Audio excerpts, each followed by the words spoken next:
Welcome to flight training. I'm your instructor, Captain Molina, but you can just call me Jess. This session, we'll get started with some basic controls. Sound good? First things first, let's get familiar with your surroundings. Don't worry, I've got the stick while you get your bearings. Out your side windows, you can see we have great visibility over Sedona today. This is Red Rock territory.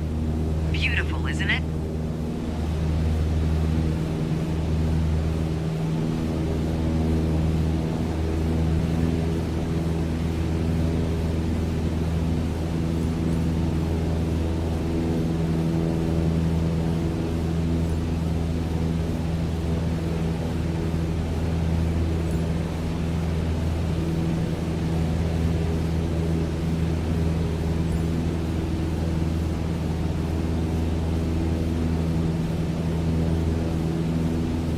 You can spot the Sedona Airport. The runway should be a pretty easy landmark to find.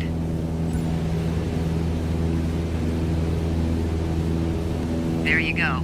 Visual confirmation on the airport. Now that we're oriented, it's your turn. Time to fly this bird. The first control on our training list is the yoke. I still remember my first instructor saying the yoke is like a steering wheel. Almost. Sure, you can turn, but you can also pitch. For starters, it controls the ailerons. And the ailerons, they allow the plane to roll and bank into turns. Go ahead and try rolling to the right. Nice. Now let's see you level back out.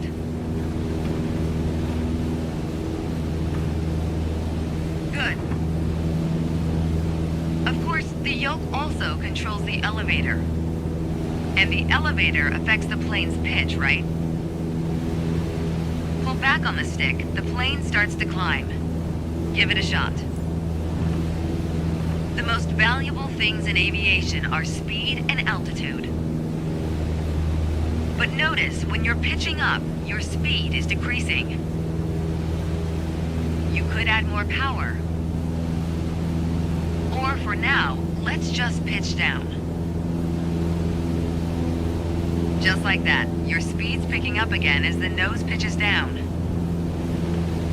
As you level back out, let's talk about another control, the rudders at your feet. Rudder pedals control the aircraft's side-to-side movement, also known as yaw. On the ground, those pedals are going to steer the plane left or right. Up here, they properly align us during turns. Try them out and watch the plane's nose skew to either side. Simple enough, right? Before we go on, let's bring the plane back to straight-up flight. Make sure your dashboard is aligned 3 to 4 inches below the horizon for a cruise attitude. Okay, the last thing we're gonna cover now is the throttle. If you have the need for speed, then the throttle's for you. Full control over the power output of the engine.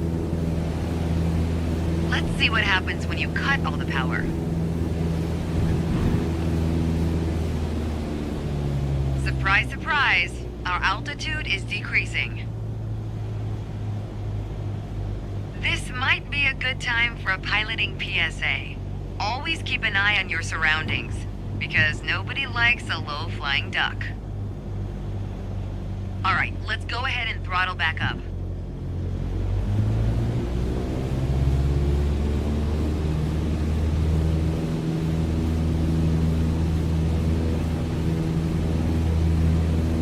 There you go. Speed is increasing, and as long as we maintain the same attitude, our altitude will keep climbing too. You're really getting the hang of your controls.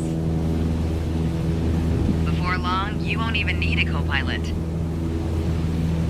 Until then, If you want help with the radio or checklists or simply flying the plane, I'll be here. You can pass me the controls when you're ready to finish your session, or keep flying. It is a great day after all.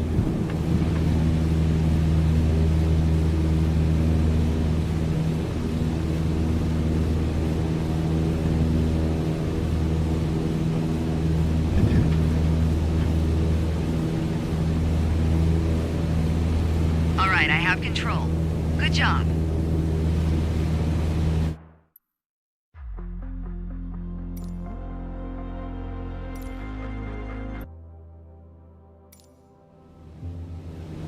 Today we're talking about attitudes of flight, how your plane is oriented relative to the horizon.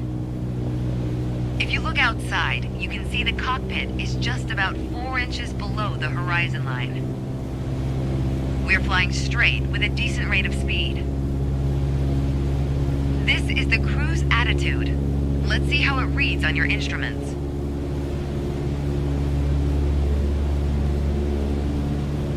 Take a look at the attitude indicator. As the name implies, it shows your current attitude.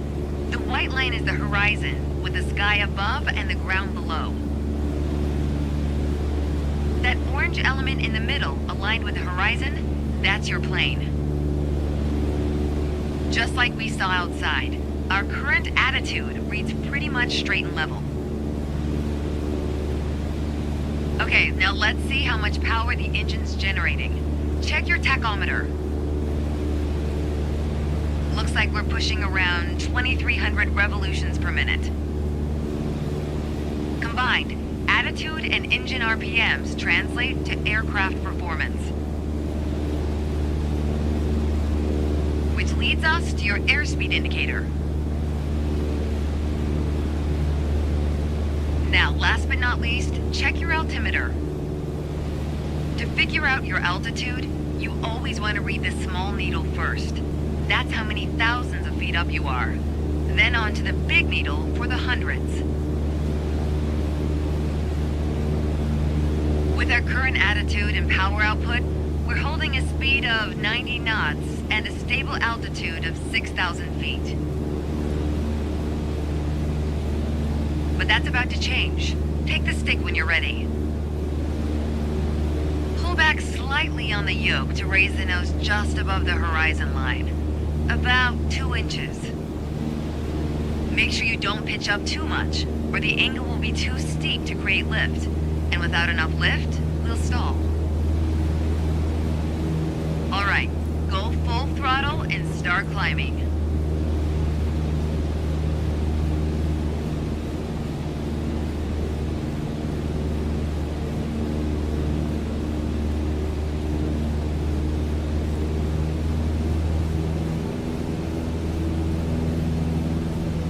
Pull back slightly on the yoke to raise the nose just above the horizon line.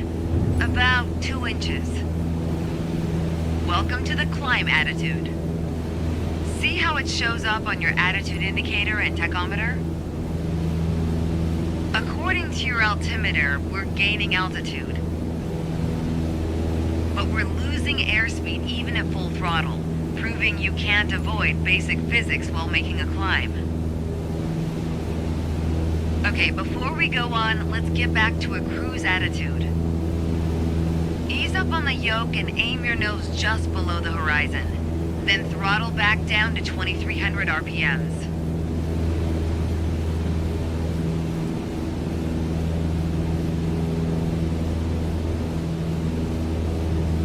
Nice job.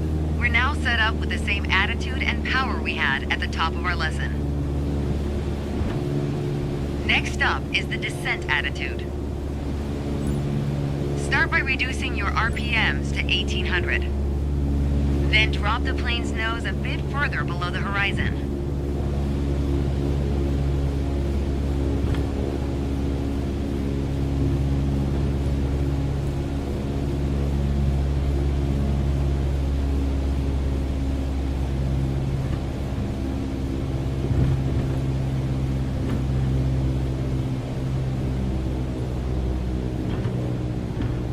As expected, with a nose-down attitude, our altitude is decreasing, while our speed is picking up. Why don't you get us back to a cruise attitude, and we'll hit the last part of our lesson.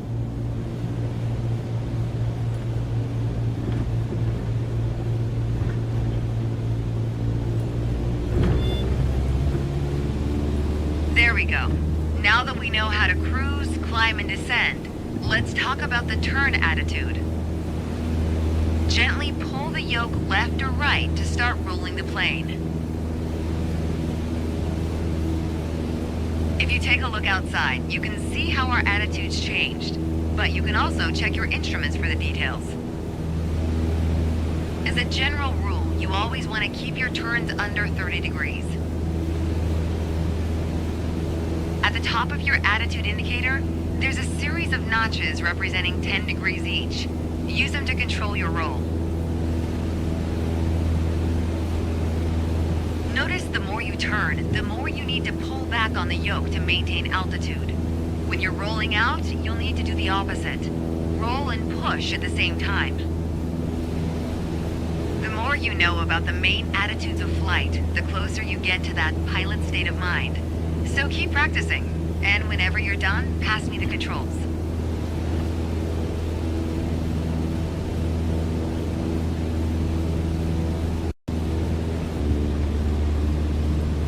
Thanks, I've got control now. Well done.